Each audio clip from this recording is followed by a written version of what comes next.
آج کے دور میں جہاں ہر کوئی خود کو عقل کل سمجھتا ہے، اگر آپ اس دور میں بھی سادگی اور معصومیت کے ساتھ زندگی گزار رہی ہیں اور آپ کو لگتا ہے کہ لوگ آپ کو خوش رہنے دیں گے، تو آپ بہت بڑی خوش فہمی کا شکار ہیں۔ آپ کے آس پاس کے لوگ آپ کو جینے نہیں دیں گے، اس لیے خوابوں کی دنیا سے نکل آئیں اور حقیقت میں جینا سیکھیں۔ زندگی میں بہت ساری مشکلات آتی ہیں، اب یہ آپ پر ہے کہ آپ نے ان کو کس طریقے سے ہینڈل کرنا ہے۔ آج کی ویڈیو میں اسی ٹاپک پر بات کریں گے۔ ویڈیو پر آ چکے ہیں تو ویڈیو کو آپ نے پورا سننا ہے اور سمجھنا ہے، اور اگر کوئی ایک بھی پوائنٹ اچھا لگے، آپ کے دل کو ٹچ کرے، تو کمنٹ کر کے اپنی رائے بھی لازمی دیں۔ سب سے پہلے السلام علیکم، امید کرتی ہوں کہ آپ سب خیر سے ہوں گے اور اپنی اپنی زندگی میں خوش ہوں گے۔ الحمدللہ میں بھی بالکل ٹھیک ٹھاک ہوں۔ Welcome back to my channel. دیکھیں، زندگی کے 5 ایسے سبق ہیں جو ہر عورت کو پتہ ہونا چاہیے۔ سب سے پہلے تو یہ یاد رکھیں کہ معصومیت اور سادگی کے ساتھ زندگی نہیں گزاری جا سکتی، وہ بھی آج کے دور میں جہاں ہر کوئی خود کو ہوشیار سمجھدار سمجھتا ہے۔ ایسے دور میں اگر آپ سمجھو گی نا کہ آپ سادہ ہیں، معصوم ہیں، بولی ہیں، اور اگر آپ سسرال میں بھی جا کے بولے پن کا مظاہرہ کرو گی، تو لوگ آپ کو جینے نہیں دیں گے۔ لوگ آپ کی سادگی کا فائدہ اٹھائیں گے، آپ کا مس یوز کریں گے۔ اس لیے سب سے پہلے سادگی سے نکلیں۔ آج کے دور کے مطابق خود کو امپروو کریں، خود کو بہتر بنانے کی کوشش کریں۔ دیکھیں کہ دنیا میں کیا ہو رہا ہے۔ آپ کے ارد گرد ہزاروں کہانیاں ایسی ہوں گی۔ اپنا دماغ چلائیں، سوچیں کہ کہیں میں ان کہانیوں میں سے کچھ ایسا میرے ساتھ تو نہیں ہونے والا۔ مجھے اپنی زندگی میں کیا کرنا چاہیے۔ آپ اپنے راز سب سے چھپا کر رکھیں۔ بہت سی باتیں ایسی ہوتی ہیں جو شوہر کو بھی بتانے والی نہیں ہوتی، اور بہت سی باتیں ایسی ہوتی ہیں جو ماں کو بھی نہیں بتانے والی ہوتی۔ اس لیے اتنی تو مضبوط بنیں، اور ضروری نہیں کہ جو سامنے بیٹھ کر ٹوٹی موٹی کہانی سنا کر آپ کی کہانی سننا چاہتا ہے وہ آپ کریں۔ لوگوں کی سنیں چپ کر کے۔ سیدھی سیدھی اپنی باتیں لوگوں کے سامنے کھول کر رکھنے کی ضرورت نہیں۔ ہر بات بتانے والی نہیں ہوتی۔ آپ کو کیا لگتا ہے کہ جو آپ کے سامنے بیٹھا ہے وہ صرف آپ ہی کا ہے؟ اس کا اس دنیا میں آپ کے علاوہ اور کوئی نہیں؟ وہ صرف آپ کی دوست، آپ کی کزن، آپ کی نند ہے؟ وہ صرف آپ کو جانتی ہے؟ نہیں، اس کے آگے بھی 10 رشتے ہیں۔ وہ آپ کی ایک بات کو مسالہ لگا کر 10 لوگوں کو بتائے گی۔ خود کو آپ جتنا چھپا سکتی ہیں چھپائیں۔ اپنے دکھ سکھ جتنی باتیں ہیں ان کو خود ہینڈل کریں۔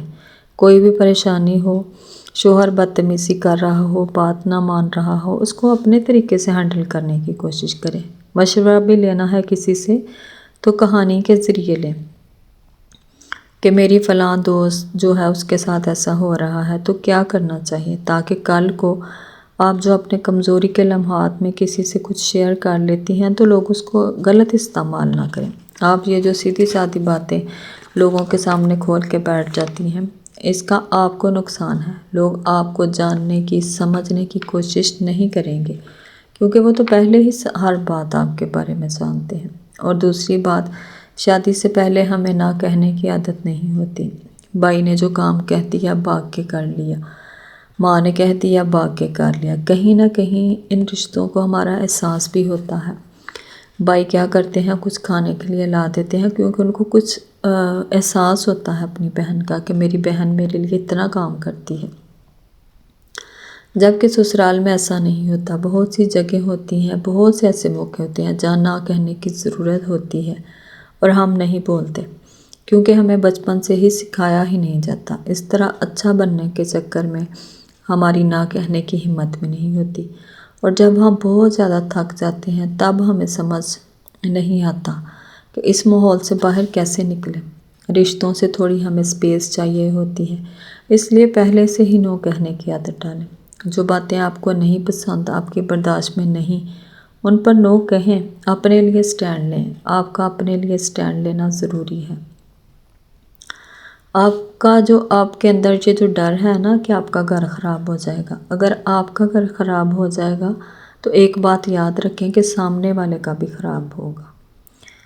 آج کے زمانے میں شادی کرنا اتنا بھی آسان نہیں، اور اتنے پیسے لگا کے شادیاں بھی نہیں کی جا سکتی، اور نہ ہی بار بار اچھے رشتے ملتے ہیں۔ اس لیے یہ جو ڈر ہے نا کہ کہیں آپ کو کوئی چھوڑ نہ دے، تو اس کو ڈر کو کہیں دفن کر دیں۔ جس دن آپ نے اپنے ڈر کو دفن کر دیا نا، اس دن لوگوں نے آپ سے ڈرنا شروع کر دینا ہے۔ اور یہ جو آپ ڈرتی ہو کہ اپنا رشتہ بچانے کے لیے 10% آپ نے ہی کوشش کرنی ہے، کیوں؟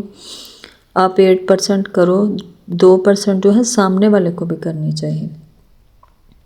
اور اگر نہیں ٹھیک ہو رہا سب کچھ، تو اپنے آپ کو روکو اور سمجھنے کی ضرورت ہے، پھر سوچیں کہ آپ نے کیا کرنا ہے۔ زندگی میں کچھ فیصلے دل کے بجائے دماغ سے بھی کرنے چاہیے۔ ہم بہت سے فیصلے جذباتی ہو کر لیتے ہیں، کچھ باتیں ہمارے لیے نہیں بھی ہوتی، پھر بھی ہم غصے میں آ جاتے ہیں اور جذباتی ہو کر ان کا جواب دے دیتے ہیں۔ تو دل کی بجائے دماغ سے سوچیں۔ کچھ باتیں ہوتی ہیں اگنور کرنے والی، یہ بھی سوچ لیا کریں۔ سامنے والا اگر کچھ کہہ رہا ہے تو وہ آپ کو تکلیف تو نہیں دینا چاہتا، تو اگر آپ جذباتی ہو کر رونا شروع کر دو گے تو سامنے والا تو کامیاب ہو گیا نا۔ سب سے اہم بات جو سب کو سمجھنے کی ضرورت ہے کہ امیدیں نہ پالیں۔ کوئی بھی رشتہ ہے، بھائیوں کے ساتھ، شوہر کے ساتھ، بیٹے کے ساتھ، رشتے نبھائیں پر امیدیں نہ پالیں۔ یہ جو ہم امیدیں لگا لیتے ہیں نا کہ میرا بھائی ہمیشہ میرے ساتھ ایسا ہی رہے گا، میرا شوہر میرا ساتھ اسی طرح ہی دے گا، یہ جو آج میرے ساتھ اچھا ہے کل کو بھی میرے ساتھ اچھا ہی رہے گا، میں جو بھی دل کی بات کسی سے شیئر کروں گی وہ آگے نہیں کرے گا، یہ جو ہم چھوٹی چھوٹی امیدیں پال لیتے ہیں یہی ہمیں تکلیف دیتی ہے۔ کبھی بھی کسی سے اتنی امیدیں نہ لگائیں، کیونکہ جب یہ امیدیں ٹوٹتی ہیں تو انسان جو ہے وہ بکھر جاتے ہیں۔ اس لیے اگر آپ نے زیادہ امیدیں لگانی ہیں تو اپنے رب سے لگائیں، کیونکہ انسانوں سے لگائی ہوئی امیدیں جب ٹوٹتی ہیں تو بہت تکلیف ہوتی ہے۔ امید کرتی ہوں جی آج کی ویڈیو سے آپ کو کچھ نہ کچھ سیکھنے کو ملا ہوگا۔ ویڈیو پسند آئے لائک اور شیئر، اور چینل کو لازمی سبسکرائب کریں۔ تو ملتے ہیں کل ایک نئے ٹاپک کے ساتھ، تب تک کے لیے جی اللہ حافظ۔